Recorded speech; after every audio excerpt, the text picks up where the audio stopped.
Aujourd'hui, et pour les émissions à venir, nous allons parler de biodiversité, et notamment de l'Atlas de la biodiversité de Prunay-Lady-Fiumorbe.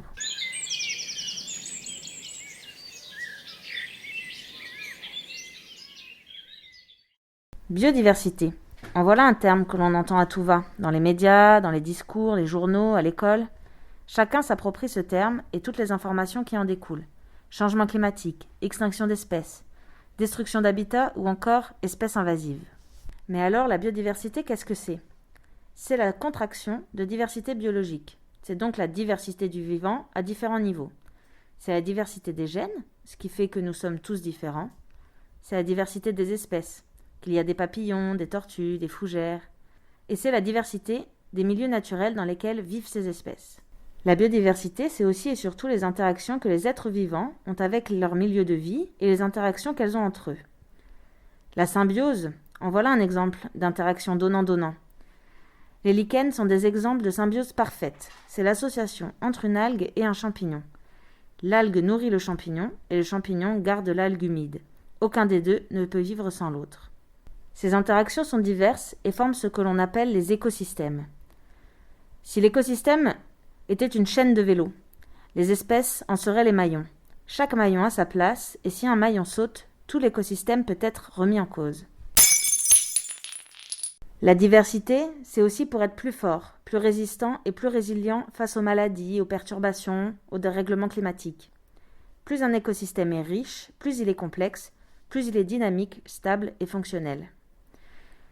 Pourquoi il est important de connaître et de conserver la biodiversité ? Déjà, nous sommes tous dépendants de la biodiversité. Elle nous nourrit par les fruits et légumes eux-mêmes, dépendants de la pollinisation, par les insectes. Elle nous soigne, elle nous habille, elle nous abrite et elle nous chauffe. C'est l'oxygène que nous respirons grâce à la photosynthèse des plantes. L'espèce humaine n'y échappe pas. Elle fait partie d'une communauté écologique qui l'a conduit à faire sa place parmi d'autres espèces et à coopérer avec elle. Soyons donc solidaires à l'égard du vivant dont nous faisons partie.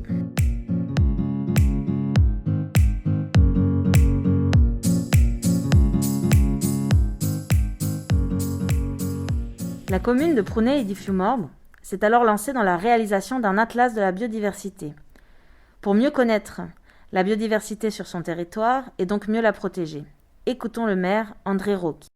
Notre commune se lance dans une opération de transition, de grande transition dans la façon dont nous allons déterminer les priorités et le fonctionnement de notre commune par rapport à cette organisation qui dépend du réchauffement climatique, mais aussi de tout ce qui arrive comme cette pandémie.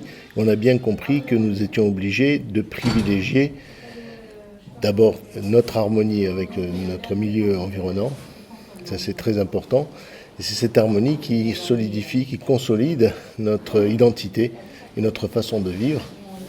Donc à partir de là, nous avons opté pour cet atlas de la biodiversité, dans lequel en plus nous allons développer nos stratégies sociale, économique, de façon à créer le moins de désordre possible autour de nous.